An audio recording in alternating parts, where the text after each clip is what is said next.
जरा कल्पना कीजिए, एक शाओलिन मॉन्क अगर आम बच्चों के स्कूल में पढ़ने लगे तो बाकी बच्चों की हालत क्या होगी। यही है हमारी कहानी का शुरुआती बिंदु। कहानी शुरू होती है ली नाम के एक लड़के से, शाओलिन गुरुकुल का छात्र। बचपन से ही वो कुंग फू की कठिन ट्रेनिंग ले रहा था। एक दिन ली मंदिर में गया और देवी देवताओं से क्षमा मांगने लगा, क्योंकि वो कदम उठाने जा रहा था जो शायद नियमों के खिलाफ था। अचानक छाया की तरह एक योद्धा पीछे से उस पर टूट पड़ा। ली अचानक वार से चौंक गया, लेकिन उसने संतुलन संभालते हुए हमले को रोक दिया। योद्धा ने उसे दीवार पर फेंका, पर ली हवा में पलटकर वापस आया और पल भर में बिजली सी तेजी से वार करता हुआ उसे पछाड़ दिया। दूसरे योद्धा तलवारबाज की बारी आई, लेकिन ली की फुर्ती ने उसे भी धूल चटा दी।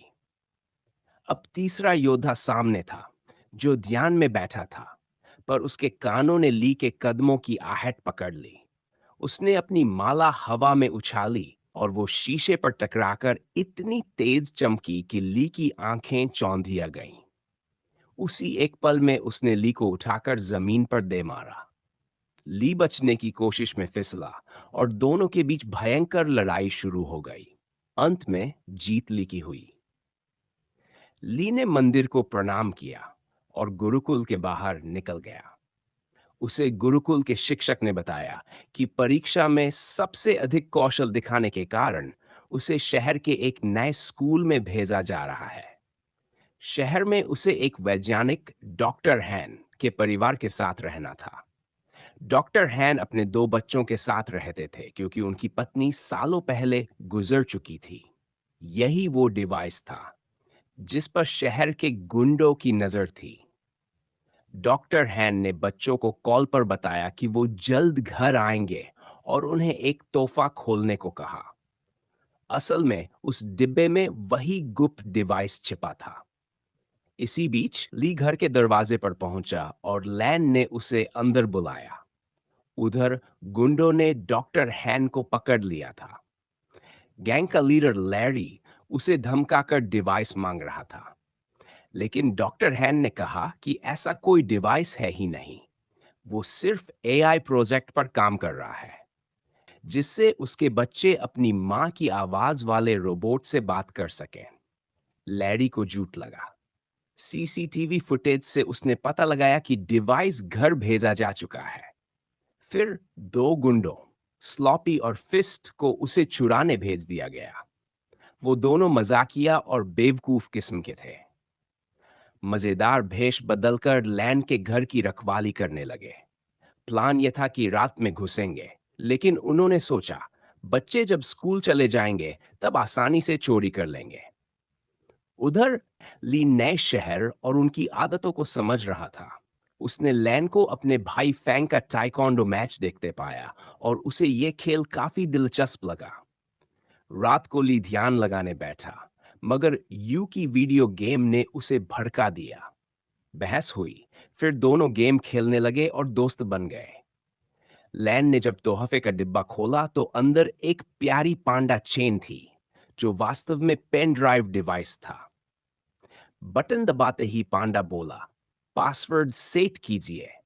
लैन बोल उठी, कैसा पासवर्ड? और यही पासवर्ड सेट हो गया। कैसा पासवर्ड? अगली सुबह तीनों स्कूल चले। गुंडे उनके पीछे लगे थे। रास्ते में लैन ने ली को फैंग से मिलवाया। तभी एक गुंडे ने पांडा चुरा लिया। ली ने उसकी हरकत देख ली, फुर्ती से पीछा किया और पकड़ लिया। फैंग भी मदद करने आ गया। उन्होंने गुंडे को काबू कर लिया, लेकिन वो फिर भी भाग निकला और दोबारा पांडा छीनकर भागा। इस बार बच्चों ने उसे कचरे के ड्रम में घुसाकर ढलान पर लुढ़का दिया। स्कूल में बच्चे ली एक शाओलिन लड़के को देखकर हैरान रह गए। उससे अजीबोगरीब सवाल पूछने लगे। भाई शादी कर सकता है? भाई कुंग फू दिखा दे। अंत में टीचर ने सबको शांत कराया। फिर आया फिटनेस टेस्ट। 250 किलो के आसपास यू की हालत खराब। ली दौड़, पुश अप, जंप, हर चीज में चमकता गया। बाकी बच्चे पहले चक्कर में ही हांफ गए।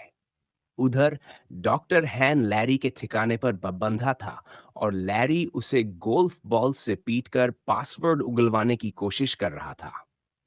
रात को दोनों गुंडे घर में घुस आए। ली ने खिलौने के पीछे छुपकर उन्हें डराया, लेकिन लड़ाई शुरू हो गई। गुंडे पांडा चुरा ले गए। ली ने लैन और यू को सच्चाई बताई, लेकिन दोनों को लगा कि वो मजाक कर रहा है। गुंडे वापस लैरी के पास पहुंचे, लेकिन गलती से उन्होंने पांडा की जगह वही जैसा दिखने वाला एक परफ्यूम उठा लिया था। लैरी भड़क गया। उसने धमकी दी कि अगर 3 दिन में डिवाइस नहीं मिला तो अंजाम बुरा होगा। अगले दिन फैंग का मुकाबला था। लड़कियां बनकर भेष बदलकर दोनों गुंडे भी आ गए। पांडा चुराने लगे, लेकिन बैग में ही उनके नकली बाल फंस गए। उधर ली और फैंग की भिड़ंत बराबर की चल रही थी। मजेदार मुकाबला था, पर दोनों ने फैसला किया कि किसी को चोट नहीं पहुंचाएंगे और मैच वहीं रोक दिया। सबकी नजर जब पीछे गई तो दोनों गुंडों की पोल खुल चुकी थी। बच्चे उन पर टूट पड़े, पर गुंडे एक बच्ची को धमकी देकर पांडा लेकर भाग निकले। प्रिंसिपल और पुलिस को खबर दी गई। ली खुद को इसका जिम्मेदार मान रहा था, पर दोस्तों ने उसे संभाला। उधर लैरी के हाथ अब पेन ड्राइव थी, लेकिन पासवर्ड, कैसा पासवर्ड? उसे क्या पता? उसने प्रोग्रामर बुलाए, पूरा दिन लगा पर लॉक नहीं खुला। तभी उसे डॉक्टर हैन के फोन पर बेटियों का मैसेज मिला। लैन चाहती थी कि पिता उसे जन्मदिन पर घाटी ले जाएं। लैरी ने लड़कों को भेजा और लैन को किडनैप करवा लिया। ली, फैंग, यू सब साइकिल लेकर पीछा करते हुए डॉक्टर हैन की लैब तक पहुंच गए। इस बीच लैरी अपने पार्टनर के साथ बहस कर रहा था। डील पक्की होनी थी, लेकिन पासवर्ड के बिना सब बेकार था। अंदर लैरी ने लैन के गले पर चाकू रखकर पासवर्ड पूछा। लैन अनजाने में फिर वही कहा, कैसा पासवर्ड? और प्रोग्राम अपने आप सक्रिय हो गया। बाहर गुंडे दरवाजे पर रखवाली कर रहे थे।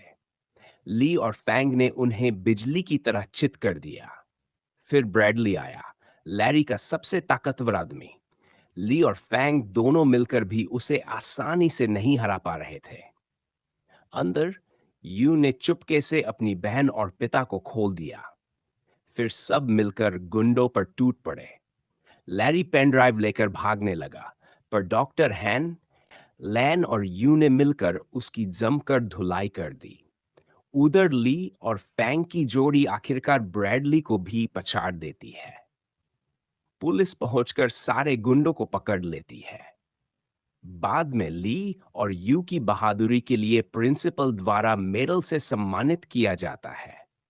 और अगर वीडियो पसंद आई हो तो लाइक कर देना, चैनल को सब्सक्राइब कर देना